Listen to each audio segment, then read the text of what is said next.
जिंदगी ने कहा तू नहीं कर सकता, पर एक लड़का ऐसा था, उसने कहा क्यों नहीं।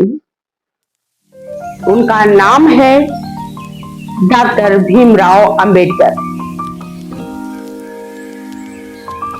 बाबा साहब एक अछूत थे,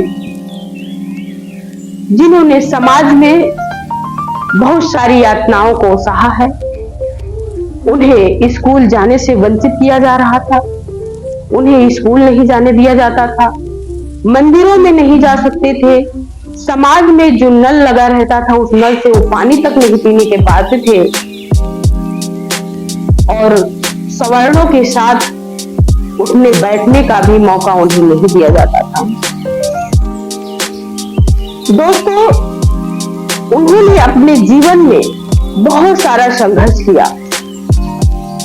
इतनी यातनाएं सहने के बावजूद भी दोस्तों सोचो कि उन्होंने देश का संविधान लिख दिया।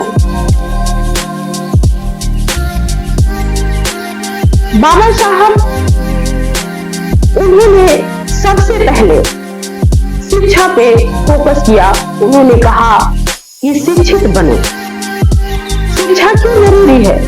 शिक्षा इसलिए जरूरी है कि हमें अच्छे बुरे का फर्क सिर्फ शिक्षा ही दिलाता है।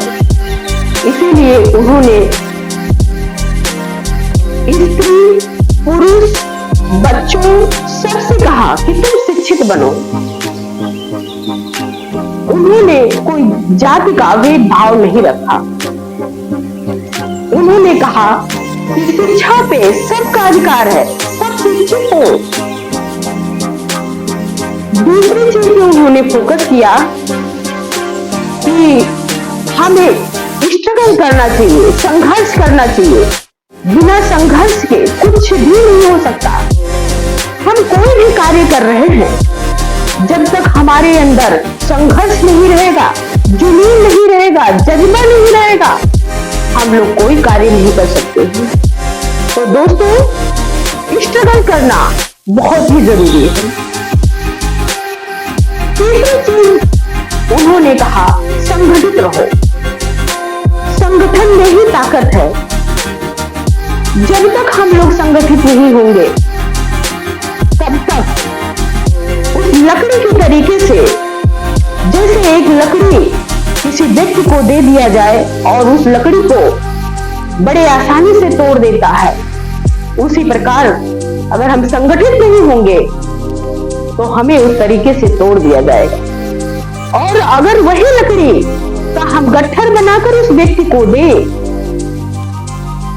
तो सोचो दोस्तों, उस लकड़ी के गट्ठर को तोड़ना कितना ही मुश्किल है। तो तीसरा उनका उद्देश्य था कि हम लोग संगठित हो। दोस्तों, बाबा भीमराव अंबेडकर, जिन्होंने इतनी यातनाएं, इतनी प्रताड़नाएं, समाज का दुर्व्यवहार सब कुछ सहते हुए भी उन्होंने इतना स्ट्रगल किया कि अपने देश के संविधान को लिख दिया। और उनको हमेशा उनके जन्म दिवस पे याद किया जाता है, उनका जन्म दिवस मनाया जाता है। दोस्तों, बाबा साहब एक नाम ही नहीं, एक रेवोल्यूशन है।